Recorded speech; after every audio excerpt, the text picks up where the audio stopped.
Les podcasts du Figaro.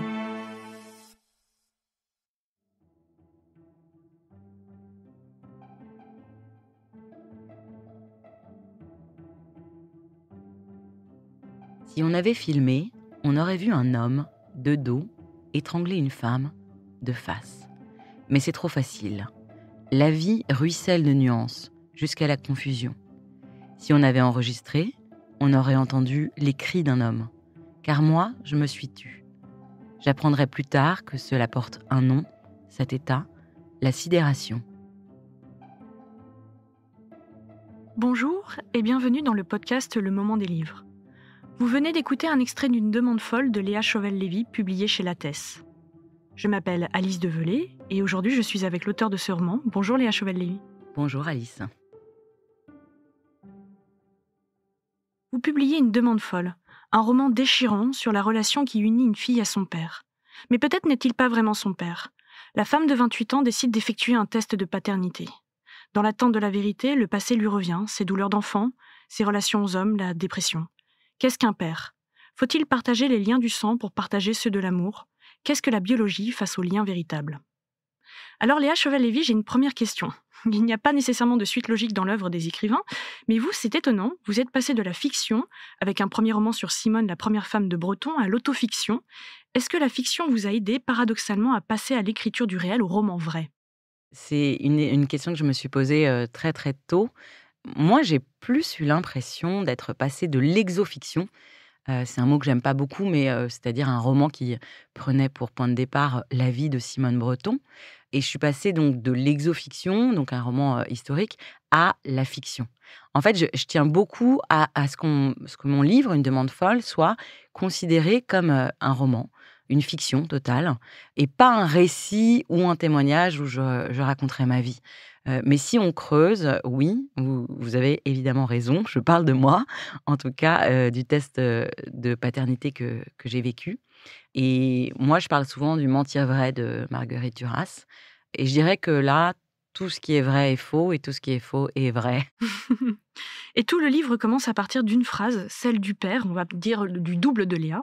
Il dit « Je ne suis pas sûr d'être ton père ». Et cette phrase, elle est pire qu'un coup de couteau, elle réveille tous les démons de votre double, sa difficulté à se sentir aimé, sans souffrir, et sa tristesse presque existentielle. Est-ce qu'on peut dire que ce livre a été thérapeutique peut-être pour vous ? Thérapeutique, oui et non. Alors, non parce que je n'aime pas, enfin surtout je refuse l'acte littéraire comme une psychanalyse. Et ce roman, c'est pas une lettre de colère comme on appelle ça en psychologie. Mais oui, ça m'a fait du bien, beaucoup, beaucoup de bien. J'ai refermé des chapitres, j'ai terminé l'histoire. Surtout, j'ai coupé court aux projections et à ce qui me faisait extrêmement mal. Et ça a fait beaucoup de bien à ma famille qui, ça y est, l'a lu. Ah, ils l'ont lu ? Oui, ils l'ont lu. Mon père a beaucoup aimé. Ma mère aussi. J'ai eu des mots de soutien, d'amour indéfectible. Ouais, j'avais vraiment très, très peur et puis ça s'est très, très bien passé. Parce que voilà, j'ai mis des mots sur des petits drames et on peut passer à autre chose. Et la recherche du père dans ce livre, on a l'impression que c'est surtout la recherche de la fille. Mmh. Parce que finalement, à part la phrase que j'ai citée, votre père ne parle pas, c'est un roman assez muet. On fait entendre les silences du doute, les silences de la colère, les silences de la tristesse, les silences de l'amour. Et en cherchant la vérité, j'ai l'impression que votre double se cherche en fait elle-même. Est-ce que c'est un livre un peu de retrouvailles ou peut-être d'émancipation ? C'est vrai et je trouve ça très beau. Je pense que, en fait, c'est un rendez-vous avec la réalité surtout. C'est, une quête de rationnel. Vous savez que faire ce test de paternité, ça a été d'une violence sans nom. Cette demande folle, je l'ai extrêmement, mal vécue.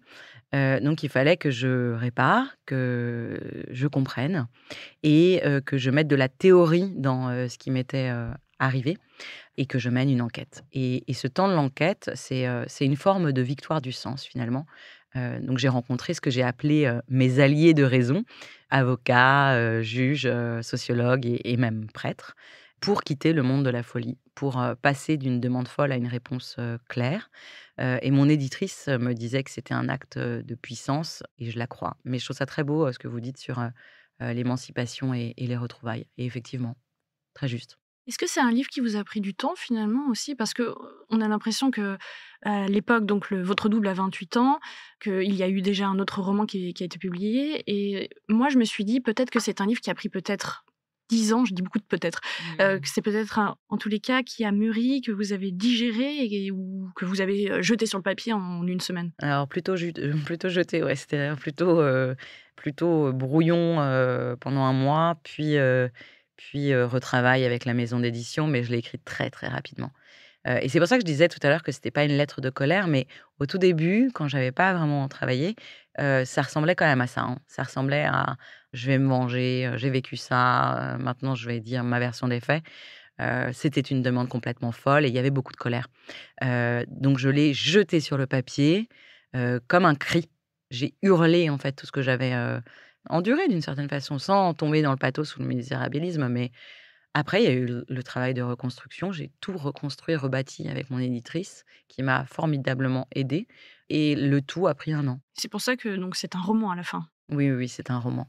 C'est totalement une fiction et c'est surtout une réflexion, je dirais, sur, ce qu'est, la violence qui passe de génération en génération, qui passe comme, de la poussière sous les portes et qui reste sous les meubles aussi. C'est aussi un roman, je pense, qui m'a donné le prétexte de parler de l'amour total d'une fille pour son père, malgré le doute, malgré la violence. C'est l'amour indéfectible. Et au fond, quand j'ai terminé le livre, je me suis interrogée, je me suis dit: «Est-ce que la littérature peut sauver et si elle ne peut pas sauver, est-ce qu'elle vous a consolé?» Mmh mh. Hem, je suis très touchée, par toutes ces questions. Je pense que la littérature console, bien sûr, parce que pour moi, ça a toujours été, une mise en commun des douleurs universelles. Je pense qu'on se sent moins seul quand on lit. Je dirais qu'écrire permet de ne pas devenir fou et que lire permet de, rencontrer les peines des autres et donc, d'éprouver, empathie et oui, consolation. Alors Léa Chevel-Lévy, vous êtes déjà venue dans ce studio et vous nous avez déjà confié votre bibliothèque idéale. On sent par exemple à travers vos mots ceux d'une Duras, ce pointillisme minimaliste, cette écriture très visuelle, presque par scène. Aujourd'hui, j'ai donc envie de vous demander votre filmographie idéale. Alors j'ai une première question, quel est votre film préféré? Bah, il y en a 1 500 donc, je pense que ce podcast va durer, une vie. Mon film préféré, c'est un film parfaitement méconnu qui s'appelle alors attendez, parce qu'il faut prendre sa respiration. De l'influence des rayons gamma sur le comportement des marguerites. C'est Ah pas une oui, blague, hein, c'est le nom d'un film et c'est l'unique film de l'acteur Paul Newman. C'est sorti en 1972 et en fait ça montre l'expérience, d'une petite fille qui a 8 ans et qui expose des marguerites à du radium. Voilà, c'est complètement absurde et en fait ça le radium affecte évidemment les marguerites, mais certaines résistent et mutent et ça me touche évidemment parce que c'est un hommage à la résistance et au renouveau. quel film vous a fait pleurer? Alors j'ai pleuré, très tôt devant le film de Charlie Chaplin, Les Lumières de la ville, qui est un film de 1931. C'est son premier film sonore, mais il y a encore des intertitres et c'est un film sur le handicap, la cécité d'une jeune femme.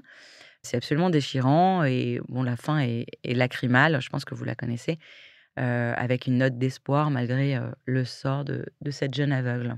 Quel film vous a fait rire? Alors un film qui m'a fait rire, c'est un film américain qui s'appelle The Apartment, La garçonnière de Billy Wilder. C'est, un film qui est sorti en 1960 et il a eu l'Oscar du meilleur film. Il a eu plein de nominations. Et de quoi ça parle? Alors ça parle d'un Jack Lemmon qui est complètement fou, qui met en location, son appartement, ça devient une garçonnière et en fait, c'est un vaudeville, ça se passe entre différents appartements, différents étages. C'est avec Shirley MacLaine qui est complètement folle. Enfin voilà, c'est hilarant. Et il date de quand ce film? Eh bien 1960. Très bien. Quel film vous a mis en colère? Alors il y en a plein, mais je dirais Les Petits Mouchoirs. Je trouve que c'est un film complètement creux, avec des leçons de pseudo-philosophie, que ça ne raconte rien et j'ai dormi.